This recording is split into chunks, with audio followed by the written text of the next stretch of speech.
दोस्तों नमस्कार, स्वागत है एक बार फिर से आज की बड़ी और ताजा खबरों में। बस आपसे निवेदन है कृपया वीडियो को लाइक कर दें, चैनल को सब्सक्राइब करें और घंटी बटन भी दबा दें। ये पहली बड़ी खबर है। कर्नाटक में किसके सिर पर सजेगा ताजा, कौन बनेगा सरताजा, आज हो जाएगा फैसला। ये आपको बता दें कि कर्नाटक की 224 सदस्यीय विधानसभा के लिए मतदान 10 मई को खत्म हुआ और आज चुनावों के नतीजे जारी किए जा रहे हैं। आपको बता दें कि कर्नाटक में कांग्रेस और बीजेपी में कांटे की टक्कर है। कर्नाटक में रिकॉर्ड तोड़ा 73.19% मतदान हुआ है। इसकी चुनाव अधिकारियों ने भी एक उल्लेखनीय उपलब्धि के तौर पर सराहना की। इस राज्य को दक्षिण भारत में बीजेपी का गढ़ माना जाता है। कई एग्जिट पोल में संभावित रूप से त्रिशंकु विधानसभा का अनुमान लगाया गया है। हालांकि कुछ ने यह भी अनुमान लगाया है कि कांग्रेस पार्टी स्वतंत्र रूप से बहुमत हासिल कर सकती है। आपको बता दें कि आज मतों की गणना हो रही है। अब देखना यह होगा कि किस पार्टी की सरकार बनती है।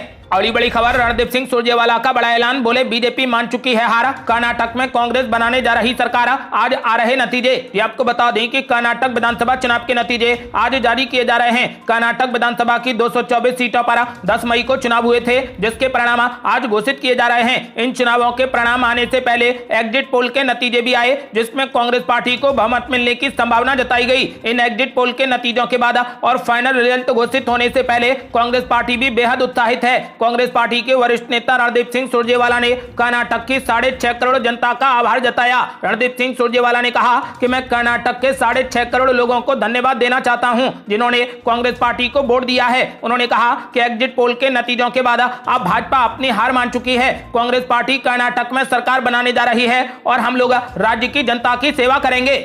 अगली बड़ी खबर, कर्नाटक चुनाव नतीजों से पहले येदियुरप्पा के घर पर हुई बीजेपी की बड़ी बैठक, बनाई गई खास रणनीति। ये आपको बता दें कि कर्नाटक विधानसभा चुनाव में मुख्यमंत्री बसवराज बोम्मई ने बीजेपी को स्पष्ट बहुमत मिलने का विश्वास व्यक्त करते हुए कहा कि अन्य राजनीतिक दलों के साथ गठबंधन के लिए बातचीत का सवाल ही नहीं उठता। इन खबरों के बारे में पूछे जाने पर कि कांग्रेस पार्टी ने अपने विधायकों को एकजुट रखने के लिए कथित तौर पर रिजॉर्ट बुक किए हैं, उन्होंने कहा कि इसका यह अर्थ है कि उन्हें अपने विधायकों पर भरोसा नहीं है। मुख्यमंत्री बसवराज बोम्मई ने आज पूर्व मुख्यमंत्री बीएस येदियुरप्पा के आवास पर पार्टी के अन्य नेताओं के साथ मुलाकात की। मुख्यमंत्री बसवराज बोम्मई ने संवाददाताओं से कहा कि मेरा रुख एक जैसा और स्थिर रहा है कि हमें पूर्ण बहुमत मिलेगा। हमें सभी निर्वाचन क्षेत्रों और जिलों से अपनी जमीनी रिपोर्ट मिली है। कुछ जिलों में हमने बूथवार एकत्र किए हैं और हमें पूरा विश्वास है कि बीजेपी पूर्ण बहुमत के साथ सरकार बनाएगी।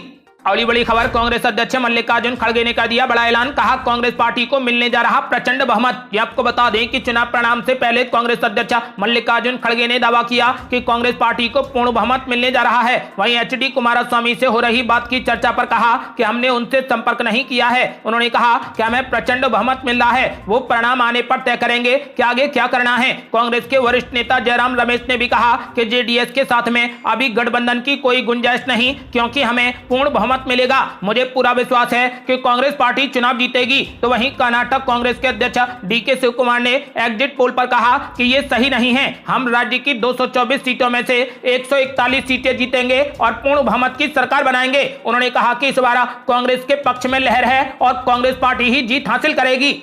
अगली बड़ी खबर, मतगणना के पहले जेडीएस ने फेंक दिया बड़ा पासा, कहा हमने फैसला कर लिया है कि किसके साथ सरकार बनानी है। ये आपको बता दें कि कर्नाटक विधानसभा चुनाव के परिणाम आज जारी किए जा रहे हैं। परिणामों को लेकर तमाम तरीके के कयास लगाए जा रहे हैं। वोटिंग होने के बाद से ही यहाँ सियासी सरगर्मी बनी हुई है। इस बीच कर्नाटक में जनता दल सेक्युलर के राष्ट्रीय प्रवक्ता तनवीर अहमद ने कहा कि उन्होंने पहले ही तय कर लिया है कि परिणाम घोषित होने के बाद वे सरकार बनाने में किस पार्टी का समर्थन करेंगे। जेडीएस के प्रवक्ता ने कहा कि हमारे पास में कर्नाटक की बेहतरी के लिए कुछ कार्यक्रम हैं और हम जानते हैं कि कौन इसे पूरा करने में सक्षम है। पार्टी जानती है कि कौन महिला सशक्तिकरण, किसान, शिक्षा, रोजगार आदि जैसे मुद्दों के लिए काम करने जा रहा है और हम उसी के साथ में चलेंगे। जेडीएस ने ऐलान कर दिया है कि हमने पहले ही तय कर लिया है कि परिणाम घोषित होने के बाद वे सरकार बनाने में किस पार्टी का समर्थन करेंगे। अगली बड़ी खबर, कांग्रेस नेता जयराम रमेश का बड़ा ऐलान, कहा जेडीएस के साथ गठबंधन करने की कोई गुंजाइश नहीं। ये आपको बता दें कि कर्नाटक में हुए विधानसभा चुनाव के नतीजों और उसके बाद की परिस्थितियों में क्या कांग्रेस सरकार बनाने के लिए जनता दल सेक्युलर से गठबंधन करेगी। इस सवाल पर कांग्रेस के वरिष्ठ नेता जयराम रमेश ने दावा करते हुए कहा कि कर्नाटक विधानसभा चुनाव के नतीजे आने के बाद जनता दल सेक्युलर बिखर जाएगा। उन्होंने कहा कि एचडी कुमारस्वामी की पार्टी के साथ गठबंधन सरकार की कोई गुंजाइश नहीं है। समाचार एजेंसी एनआई से चर्चा में जयराम रमेश ने कहा कि मुझे पूरा यकीन है कि जेडीएस बिखर जाएगा। इस बार मुझे नहीं लगता कि जेडीएस के साथ में गठबंधन सरकार की कोई गुंजाइश है।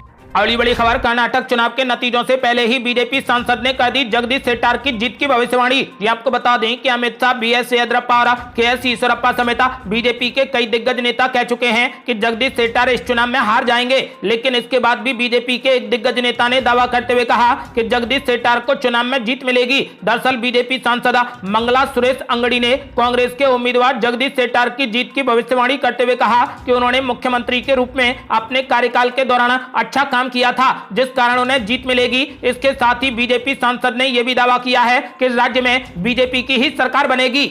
अगली बड़ी खबर, मौलाना तौकीर रजा के खिलाफ योगी सरकार का बड़ा एक्शन, अतीक अहमद के समर्थन में बयान देना पड़ा भारी। ये आपको बता दें कि इत्तेहाद मिल्लत काउंसिल के चीफ मौलाना तौकीर रजा खान के खिलाफ माफिया अतीक अहमद के सपोर्ट में भड़काऊ बयान देने के आरोप में केस दर्ज कर लिया गया है। बता दें कि तौकीर रजा खान ने बीते 7 मई को यूपी के फरीदपुर में एक चुनावी सभा को संबोधित करते हुए कहा था कि अतीक अहमद और उसके भाई अशरफ अहमद के मर्डर और सपा नेता आजम खान के अपमान का बदला लेना चाहिए। जिसके बाद तौकीर रजा खान के बयान का वीडियो सोशल मीडिया पर तेजी से वायरल हुआ था। इसका संज्ञान लेते हुए तौकीर रजा खान के खिलाफ अब आईपीसी की धारा 295A यानी जानबूझकर व दुर्भावनापूर्ण कृत्य, धार्मिक भावनाओं को ठेस पहुंचाने के इरादे के तहत यह केस दर्ज किया गया है। अगली बड़ी खबर, ज्ञानवापी मस्जिद मामले में इलाहाबाद हाई कोर्ट का बड़ा फैसला, एएसआई को शिवलिंग की कार्बन डेटिंग करने का दे दिया आदेश। ये आपको बता दें कि ज्ञानवापी परिसर में मिले शिवलिंग की जांच को लेकर दाखिल याचिका पर शुक्रवार को इलाहाबाद हाई कोर्ट में सुनवाई हुई। हाई कोर्ट ने शिवलिंग की कार्बन डेटिंग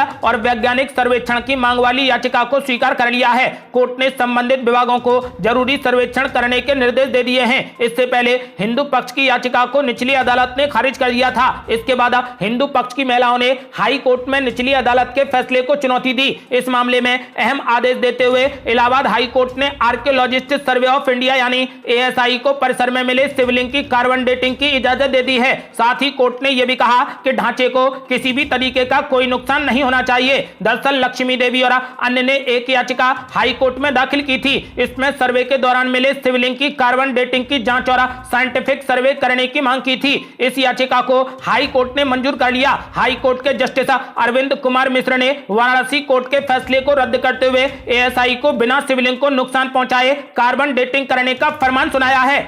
अगली बड़ी खबर, सचिन पायलट की यात्रा के बीच कांग्रेस पार्टी की दिल्ली में हुई बड़ी बैठक, प्रभारी सुखजिंदर रंधावा ने दे दिया बड़ा संदेश। ये आपको बता दें कि राजस्थान के मुख्यमंत्री अशोक गहलोत और पूर्व उप मुख्यमंत्री सचिन पायलट के बीच में तनातनी बढ़ती जा रही है। सचिन पायलट ने गुरुवार को पार्टी के रुख से अलग जाकर जन संघर्ष पदयात्रा की शुरुआत की। उनके इस कदम के बाद दिल्ली में कांग्रेस पार्टी की शुक्रवार को बड़ी बैठक हुई। इस बैठक में राजस्थान कांग्रेस के प्रभारी सुखजिंदर रंधावा के अलावा प्रदेश कांग्रेस कमेटी के अध्यक्ष गोविंद सिंह डोटासरा और राज्य के लिए सह प्रभारी की भूमिका निभा रहे अखिल भारतीय कांग्रेस कमेटी के सचिवों काजी निजामुद्दीन, वीरेंद्र राठौर और अमृता धवन मौजूद रहे। बैठक के बाद रंधावा ने कहा कि सचिन पायलट की यह निजी यात्रा है। उन्होंने कहा कि हम इस यात्रा पर नजर बनाए हुए हैं। इसको लेकर हम कांग्रेस अध्यक्ष मल्लिकार्जुन खड़गे के साथ भी चर्चा करेंगे। सचिन पायलट के कदम को अशोक गहलोत और कांग्रेस नेतृत्व पर दबाव बनाने के प्रयास के रूप में देखा जा रहा है। सचिन पायलट लगातार कह रहे हैं कि अशोक गहलोत ने वसुंधरा राजे की सरकार के दौरान हुए कथित भ्रष्टाचार के खिलाफ पिछले 4 साल में कोई भी कार्रवाई नहीं की है।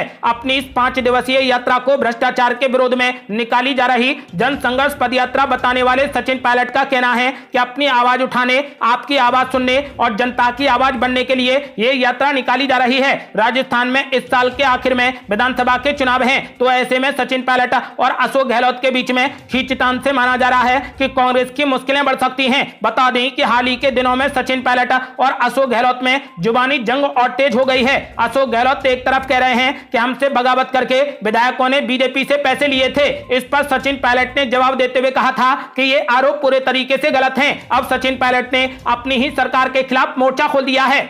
अगली बड़ी खबर, आम आदमी पार्टी के दिग्गज नेता राघव चड्ढा और परिणीति चोपड़ा की आज होगी सगाई। दिल्ली में बॉलीवुड थीम पर होगी सेरेमनी। ये आपको बता दें कि आम आदमी पार्टी के नेता राघव चड्ढा और बॉलीवुड एक्ट्रेस परिणीति चोपड़ा की सगाई से जुड़ी एक एक्सक्लूसिव जानकारी सामने आई है। आज राघव चड्ढा और परिणीति चोपड़ा की सगाई होगी। दिल्ली के कपूरथला हाउस में यह कार्यक्रम होगा। सगाई सेरेमनी बॉलीवुड थीम पर होगी। आपको बता दें कि जानकारी के मुताबिक कार्यक्रम की शुरुआत शाम तकरीबन 5 बजे से शुरू होगी। सबसे पहले सुखमनी साहिब का पाठ किया जाएगा। उसके बाद अरदास और फिर सगाई और उसके बाद डिनर का कार्यक्रम रखा गया है। परिवार और क्लोज फ्रेंड्स के 150 लोगों को सगाई का निमंत्रण दिया गया है। दिल्ली के मुख्यमंत्री अरविंद केजरीवाल, पंजाब के मुख्यमंत्री भगवंत मान और प्रियंका चोपड़ा समेत राजनीति और बॉलीवुड की कई बड़ी हस्तियां सेरेमनी में शामिल होंगी।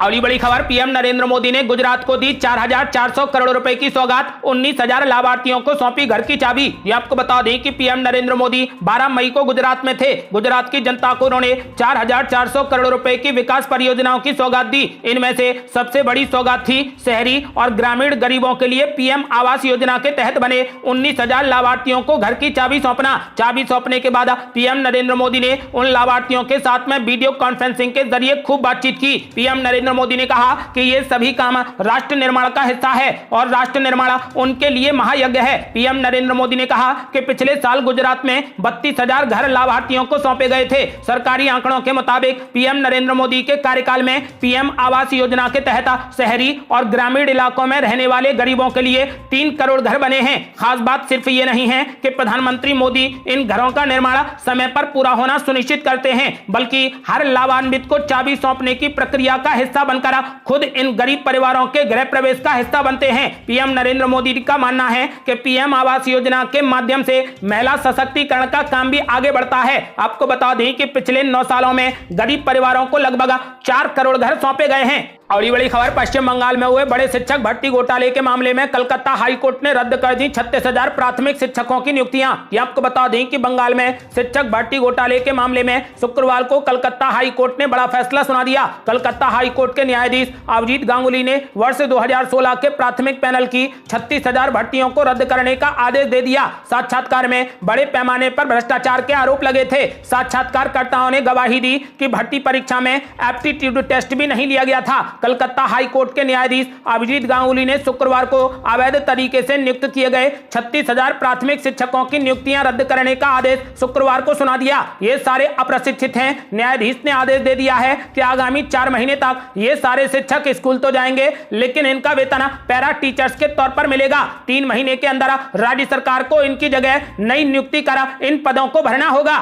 अगली बड़ी खबर, दलित महिला के गैंगरेप और हत्या के मामले में बीजेपी ने केजरीवाल से मांगा इस्तीफा। कहा पीड़ित परिवार को मिले 1 करोड़ रुपए की सहायता। ये आपको बता दें कि दिल्ली बीजेपी महिला मोर्चा और बीजेपी अनुसूचित जाति की इकाई की ओर से आज मुख्यमंत्री आवास के बाहर जोरदार प्रदर्शन किया गया। दिल्ली बीजेपी के कार्यकर्ताओं ने दिल्ली में दलित महिला के साथ में गैंगरेप और हत्या के विरोध में मुख्यमंत्री निवास पर विशाल प्रदर्शन किया। बीजेपी ने मांग की कि पीड़ित परिवार को 1 करोड़ रुपए का मुआवजा मिले और परिवार के एक बच्चे को नौकरी दी जाए। साथ ही बीजेपी ने केजरीवाल के इस्तीफे की मांग की। इस प्रदर्शन में शामिल हुए नेता प्रतिपक्ष और बीजेपी विधायक रामवीर सिंह बिदूड़ी ने कहा कि हजारों की संख्या में कार्यकर्ता दिल्ली के मुख्यमंत्री का त्यागपत्र मांगने के लिए एकत्रित हुए हैं। हम मांग कर रहे हैं कि दिल्ली के मुख्यमंत्री पीड़ित परिवार को 1 करोड़ रुपए की सहायता दें और परिवार के एक बच्चे को सरकारी नौकरी दी जाए, जिससे परिवार का गुजारा ठीक तरीके से हो सके। इसके अलावा रामवीर सिंह बिदूड़ी ने कहा कि आरोपी आम आदमी पार्टी के सक्रिय कार्यकर्ता को फांसी पर लटकाया जाए। रामवीर सिंह बिदूड़ी ने अरविंद केजरीवाल को कड़ी चेतावनी देते हुए कहा कि अगर सहायता नहीं दी गई तो यह आंदोलन तेज होगा और दिल्ली की गली गली में होगा। अगली बड़ी खबर, द केरला स्टोरी को लेकर सुप्रीम कोर्ट ने ममता बनर्जी सरकार को लगाई तगड़ी फटकार। कहा जब पूरे देश में फिल्म दिखाई जा रही है तो आपने क्यों लगा दी रोक। ये आपको बता दें कि द केरला स्टोरी पर रोक लगाने के लिए सुप्रीम कोर्ट में पश्चिम बंगाल सरकार की खिंचाई की है। सुप्रीम कोर्ट ने कहा कि जब पूरे देश में फिल्म दिखाई जा रही है तो पश्चिम बंगाल सरकार को ही क्यों दिक्कत है। सुप्रीम कोर्ट ने राज्य सरकार को नोटिस जारी करते हुए बुधवार को अगली सुनवाई की बात कही। फिल्म के निर्माताओं ने सुप्रीम कोर्ट को बताया कि तमिलनाडु में भी फिल्म का प्रदर्शन नहीं हो पा रहा। इस पर कोर्ट ने तमिलनाडु सरकार से भी जवाब दाखिल करने को कहा है। 5 मई को पूरे देश में रिलीज हुई film the Kerala story box office पर लगातार अच्छा प्रदर्शन कर रही है, लेकिन पश्चिम बंगाल सरकार ने अपने राज्य में इस पर रोक लगा दी, जिस पर सुप्रीम कोर्ट में सुनवाई हुई और सुप्रीम कोर्ट ने पश्चिम बंगाल सरकार को तगड़ी फटकार लगाई और कहा कि जब पूरे देश में फिल्म दिखाई जा रही है तो आपने इस फिल्म पर रोक क्यों लगा दी। इस मामले में पश्चिम बंगाल सरकार से सुप्रीम कोर्ट ने जवाब मांगा है। अगली बड़ी खबर, मुख्यमंत्री योगी आदित्यनाथ ने अपनी पूरी कैबिनेट के साथ देखी फिल्म द केरला स्टोरी। ये आपको बता दें कि यूपी के मुख्यमंत्री योगी आदित्यनाथ ने शुक्रवार को अपनी पूरी कैबिनेट के साथ में फिल्म द केरला स्टोरी देखी। लखनऊ के लोक भवन में फिल्म की स्पेशल स्क्रीनिंग की गई। इस दौरान मंत्रियों के साथ ही कई विधायक भी मौजूद रहे। यूपी के डीजीपी और स्पेशल डीजीपी ने भी योगी के साथ में फिल्म देखी। आपको बता दें कि द केरला स्टोरी फिल्म को यूपी की सरकार ने टैक्स फ्री कर दिया है।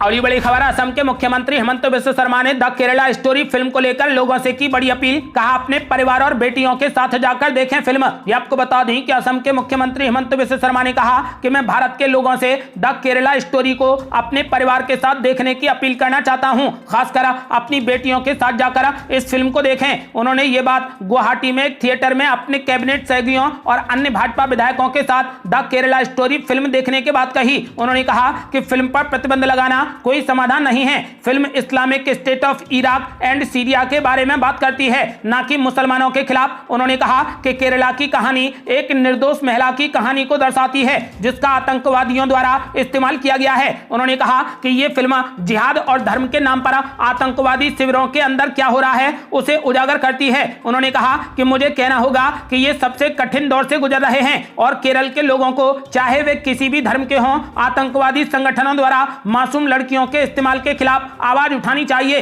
असम के मुख्यमंत्री ने कहा कि मैं भारत के लोगों से द केरल स्टोरी को अपने परिवार के साथ देखने की अपील करना चाहूंगा, खासकर अपनी बेटियों के साथ जाकर इस फिल्म को जरूर देखें।